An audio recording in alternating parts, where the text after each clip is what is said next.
अस्सलाम वालेकुम रहमतुल्लाहि व बरकातहू। दोस्तों कैसे हैं आप सब? उम्मीद करता हूँ कि आप सब बहुत अच्छे से होंगे। दोस्तों एक बार फिर मैं हाजिर हुआ हूँ कुछ अहम खबर लेकर, जो फ़्लाइट के हवाले से है भारत का।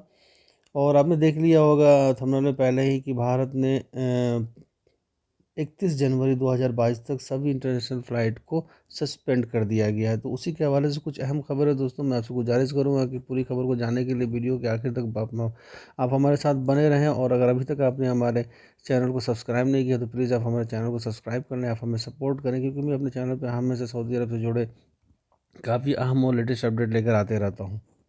दोस्तों डीजीसी की तरफ से जानकारी दी गई है और बताया ये गया है 26 नवंबर 2021 में उन्होंने एक सर्कुलर जारी किया था और वो कहा गया था कि 2020 में जो फ्लाइट इंटरनेशनल फ़्लाइट के ऊपर जो पाबंदी लगाई गई थी, उसको ख़त्म करना है या फिर नहीं करना है।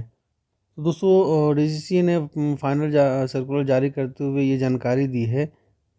सभी नॉर्मल इंटरनेशनल फ़्लाइट को 31 जनवरी 2022 तक बंद कर दिया गया, सस्पेंड कर दिया गया है। यानी अब जो नॉर्मल इंटरनेशनल फ़्लाइट है उन सभी को 31 जनवरी 2022 तक के लिए रद्द कर दिया गया। अब जो फ़्लाइटें चलेंगी वो एयर बबल के थ्रू चलेंगी, चार्टर्ड चलेंगी या फिर वंदे भारत मिशन की तरफ चलेंगी। तो यहाँ पे ये होगा कि अब जो टिकट के प्राइस हैं वो काफ़ी महंगे हो जाएंगे, क्योंकि अब 31 जनवरी 2022 तक जितने भी फ़्लाइटें चलेंगी तो वो एयर बबल और वंदे भारत मिशन के तहत ही चलेंगी। तो इसमें क्या होगा कि जितनी भी टिकट की प्राइस है अब वो महंगा होगा। अब वो लोग डायरेक्ट उन्हें वो मोबाइल से अपने बुक नहीं कर सकते टिकट या क्वारंटीन पैकेज भी। अब उन्हें एजेंट के थ्रू ही आना पड़ेगा, क्योंकि इंडियन गवर्नमेंट ने कह दिया है कि नॉर्मल फ्लाइट अभी नहीं चलेंगी, क्योंकि जो 1 डेढ़ साल पहले से जो पाबंदी लगी थी उसी को बढ़ा दिया गया, उसी को बरकरार कर दिया गया है। और कह दिया गया है कि अभी नॉर्मल फ़्लाइटें नहीं चलेंगी, तो जाहिर सी बात है अब टिकट का प्राइस भी महंगा होगा। और जो होटल बुक करने का पैकेज है, क्वारंटाइन पैकेज है या फिर टिकट है, तो अब वो आप नहीं कर सकते हैं, आपको एजेंट्स के थ्रू ही करवाना पड़ेगा। और जब ऐसा होगा तो जाहिर सी बात है अब आप लोग का जो पैसा है ज़्यादा लगेंगे। और जो फैमिली विज़िट वीज़ा पे सऊदी अरब के अंदर मौजूद हैं और उन्होंने वो लोग यहाँ पर ही दोनों वैक्सीन लगवा लिया, कोरोना के दोनों वैक्सीन यहाँ पे लगवा लिया, दोनों डोज। तो इसी से जुड़े हुए एक भाई ने जवाजात से सवाल करके पूछा है कि उनकी जो फैमिली वीज़ा है वो मल्टीपल वीज़ा है, और जिनकी मल्टीपल वीज़ा होती है उनको सऊदी अरब से बाहर जब वक्त हो जाता है तो उनको सऊदी अरब से बाहर जाना ही होता है।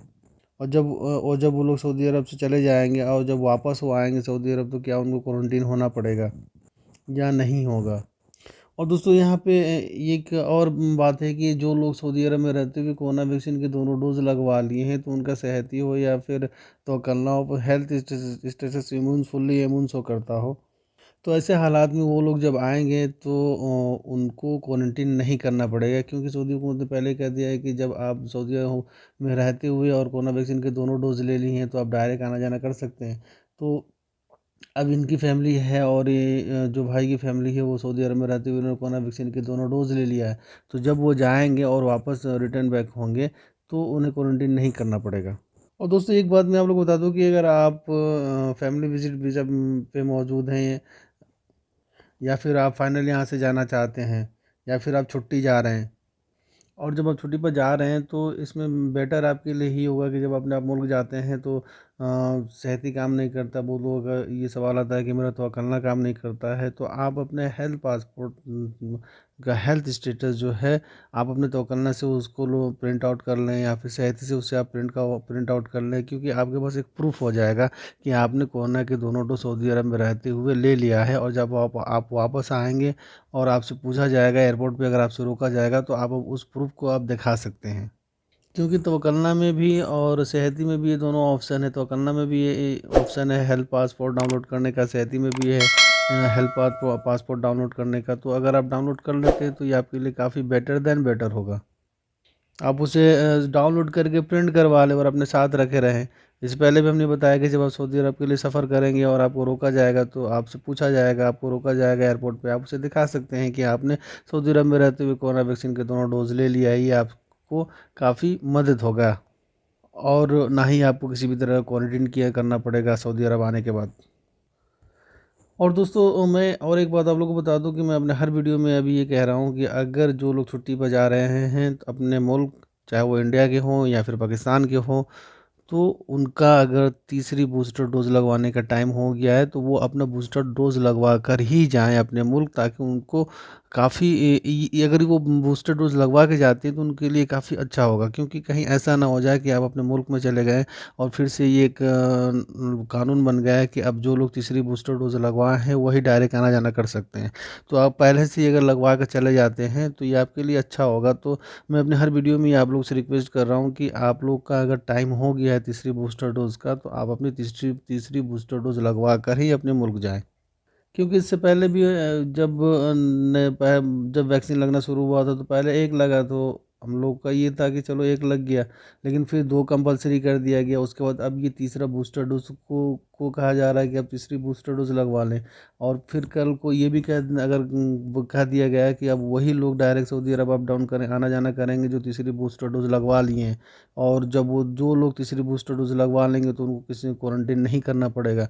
तो अगर आपका टाइम हो गया तो आप पहले ही लगवा लें। क्योंकि इसमें ये कहा गया है कि जिसका भी सेकंड डोज़ दोनों डोज़ लगवाए हुए 6 महीना हो गया है तो वो अपना तीसरी बूस्टर डोज़ लगवा लें। क्योंकि अगर आप लगवा लेते बूस्टर डोज़ तो अच्छा होगा, क्योंकि 1 फरवरी 2022 से नया रूल एंड रेगुलेशंस को बनाया गया है। और एक बात और बता दूं कि अगर आप इंडिया में हैं या फिर तो पाकिस्तान में हैं और आप वहाँ से तवक्लना बनाना चाहते हैं तो आपका तवक्लना नहीं बनेगा जब तक कि अगर आप सऊदी अरब में रहेंगे, तभी आपका तवक्लना काम करेगा। और सऊदी अरब से आप अगर आप अपने मुल्क में चले गए तो वहाँ रहते हुए आपका तवक्लना नहीं बन पाएगा। तो ये थी कुछ अहम जानकारी दोस्तों, और मैं अपनी अगली खबर की तरफ बढ़ता हूँ। जो 9 दिसंबर 2021 में सऊदी अरब में कोरोना के केस आए, नए केस आए हैं 45 और जो न्यू रिकवर केस हुए हैं 72, 72 क्रिटिकल केस बना हुआ है 29 और एक लोगों की मौत हुई है। तो ये थी एक अहम जानकारी जो दोस्तों मैं आप लोगों के बीच में शेयर किया। उम्मीद करता हूँ कि आपको हमारी वीडियो जरूर पसंद आई होगी। और दोस्तों अगर अभी तक आपने हमारे चैनल को सब्सक्राइब नहीं किया तो प्लीज़ आप हमारे चैनल को सब्सक्राइब कर लें, आप हमें सपोर्ट करें। इंशाल्लाह मैं फिर किसी लेटेस्ट अपडेट के साथ किसी अगली वीडियो में आपसे मिलूंगा। तब तक के लिए अस्सलाम वालेकुम।